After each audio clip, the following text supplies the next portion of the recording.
वो घर काफी पुराना और खंडहर जैसा लग रहा था, जैसे बहुत समय से खाली पड़ा हो। अरे ये क्या, इस घर की हालत ज्यादा ठीक नहीं लग रही श्रुति।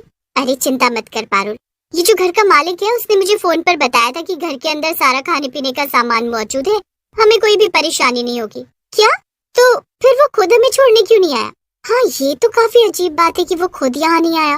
अरे दोस्तों, वो असल में ना गांव वालों को लगता है कि ये घर भूतिया है, इसलिए ना वो घर का मालिक यहाँ नहीं रहता। वो तो घर बेचना चाहता है मगर कोई ये घर लेता ही नहीं। ये सुनकर पारुल और अंजना हैरान रह जाती हैं। क्या भूतिया? श्रुति, ये तूने हमें पहले क्यों नहीं बताया? मैं तो यहाँ आती ही नहीं। हे भगवान, क्या होगा आज रात हमारे साथ? अरे कुछ नहीं होगा दोस्तों, तुम लोग तो जानते ही हो गांव के लोग कैसे होते हैं, कुछ भी मान लेते हैं। चलो हम अंदर चलते हैं, यहाँ कोई भूत वूत नहीं है। चलो अंजना, अब यहाँ तक आकर हम वापस तो नहीं लौट सकते ना? चलो अंदर चलते हैं।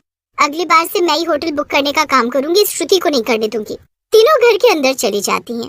रात हो जाती है और तीनों दोस्त आपस में बातें कर रही थी और मजे कर रही थी। वैसे क्या तुम दोनों जानती हो गांव वाले इस घर के बारे में क्या कहते हैं? नहीं, और हमें जानना भी नहीं। पारुल से बोलो कि ये चुप हो जाए। अरे अरे अंजना, डर मत, मैं हूं ना। और श्रुति, ये सब छोड़ना। अरे सुनो ना, लोग मानते हैं कि इस घर के अंदर एक भविष्यवाणी करने वाली चुड़ैल रहती है। क्या? इसका क्या मतलब? अरे इसका मतलब ये कि पहले इस घर में एक औरत रहा करती थी जिसका नाम था कामिनी। कामिनी को लोगों के हाथ देखकर उनका भविष्य बताना आता था। वो हमेशा लोगों का एकदम सही भविष्य बताती थी, इसीलिए गांव के सभी लोग उसके पास आते थे। लेकिन एक दिन गांव का सरपंच, जो कि बहुत ताकतवर था, वो अपनी पत्नी के साथ कामिनी से मिलने आया। लेकिन सरपंच की पत्नी का हाथ देखकर कामिनी ने ये कह दिया कि उसके भविष्य में सरपंच की पत्नी और उसके बच्चों की मौत हो जाएगी। इस बात से सरपंच बहुत गुस्सा हो गया और वापस चला गया। कुछ दिन बाद सचमुच ही सरपंच और उसकी पत्नी की मौत हो गई। ये सुनकर अंजना बहुत डर जाती है। क्या? हाँ और क्या? ओहो, लेकिन फिर इस घर का मालिक वो कौन है?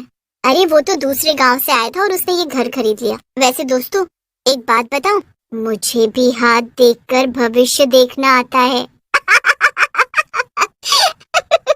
ये सुनकर पारुल कह रहा था, बचाओ बचाओ, अंजना बचाओ, श्रुति श्रुति। अरे क्या हुआ? अब तुझे हाथ देखकर अपना भविष्य नहीं जानना? नहीं नहीं नहीं, प्लीज मुझे छोड़ दो, हम लोग अभी यहाँ से चले जाएंगे। अरे ऐसे कैसे? रुक, अभी देखती हूँ तेरे हाथ में क्या लिखा है।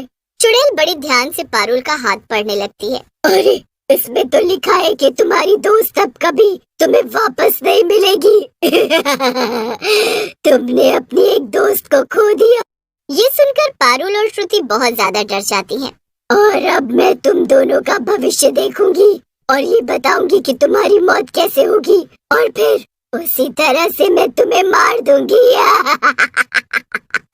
ये सुनकर पारुल और अंजना बहुत डर जाते हैं और वो दोनों